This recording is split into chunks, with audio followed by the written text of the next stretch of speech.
Salut, très heureux de vous accueillir à nouveau sur la chaîne pour le salut du monde. J'espère que vous allez très bien.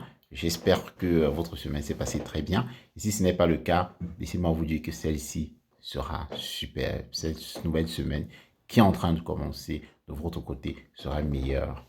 Voilà, faites confiance en Dieu et tout ira pour le mieux. Voilà, aujourd'hui, j'aimerais que nous échangeons sur voilà, un thème qui a été inspiré, en fait, ce qui m'inspire, c'est l'évangile du jour. Et cet évangile qui parle de Jésus comme la vigne et nous comme les sarments.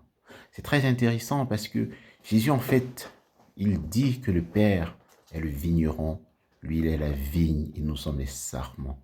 Que c'est beau parce qu'il nous met en relation, à cette relation de porter du fruit quand on puise notre source en lui qui est la vigne. Voilà, si nous ne puisons pas notre source en lui, nous ne pouvons rien, nous ne pouvons pas porter du fruit. Et si nous ne portons pas du fruit, nous ne servirons à rien. Voilà. Et peut-être si nous voulons mieux comprendre cette parabole aujourd'hui dans notre monde, on pourra dire, imaginez-vous que nous sommes un moteur, le moteur d'une voiture, voilà, qui aimerait se déplacer, qui aimerait se mouvoir. Et Jésus, lui, il est le carburant. Il est ce carburant qui nous permet de nous déplacer, de quitter d'un point A à un point B. Et qui nous permet aussi d'entretenir notre moteur. Parce qu'un moteur a besoin de s'exprimer, a besoin de donner pleinement la puissance avec laquelle il a été conçu, ou du moins pour laquelle il a été conçu. Voilà, imaginez-vous, nous avons Jésus qui est notre carburant. D'un autre côté, nous avons le carburant frélaté. Oui, nous connaissons très bien le carburant frélaté qu'on appelle vulgairement le zoisoir. Oui, le zoisoir aussi, lui aussi, il nous permet de nous déplacer d'un point A à un point B. Mais après, il est même moins cher que le bon carburant. Mais après, il nous laisse où? Il nous laisse dans quel état après nous avoir permis de nous déplacer, d'atteindre en fait ce que nous souhaitons attendre. Oui, il nous laisse dans quel état? Par contre, Jésus qui est le biocarburant, le carburant éternel, lui, il nous se donne, il se donne gratuitement déjà. Voilà, il se donne gratuitement.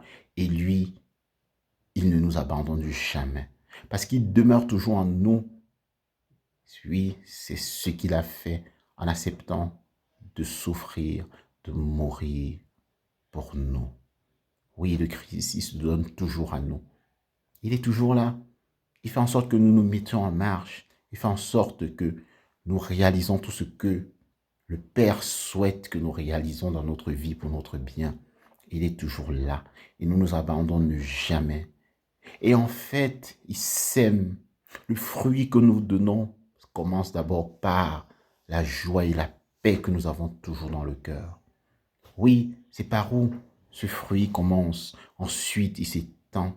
Il s'étend de telle sorte que finalement, nous ressentons en fait que nous sommes utiles dans le monde. Oui, nous sommes importants aux yeux de Dieu et aussi aux yeux des personnes qui sont autour de nous. Oui, c'est aussi de cette manière que Jésus fait en sorte que nous produisons des fruits. Oui, mes frères, mes sœurs, n'oublions pas, Jésus nous dit, sans lui, nous ne pouvons rien. Sans la source, oui, les sarments ne peuvent donner du fruit. Sans le bon carburant, le biocarburant, nos voitures ne peuvent pas démarrer, ne peuvent pas se déplacer. Oui, accrochons-nous à Jésus. Mettons-le à la première place dans notre vie. Oui, refusons le zoin et le mauvais carburant. Il est facile, il est disponible. Nous avons l'impression du moins. Mais au final, il nous laisse avec beaucoup plus de problèmes qu'il nous a rencontrés. Oui, il nous laisse dans un état ignoble.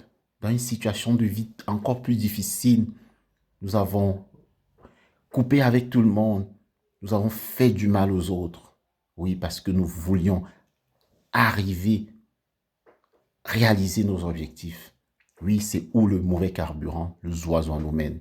Accrochons-nous à Jésus, qui est le biocarburant, qui est le carburant durable, qui est le carburant éternel et qui est le carburant qui carbure. Mes frères, mes sœurs, je vous souhaite une très bonne semaine et que le Seigneur vous protège, qu'il nous garde tous de tout mal et qu'il continue de faire en sorte que nous cheminons avec lui vers la vie éternelle. Amen.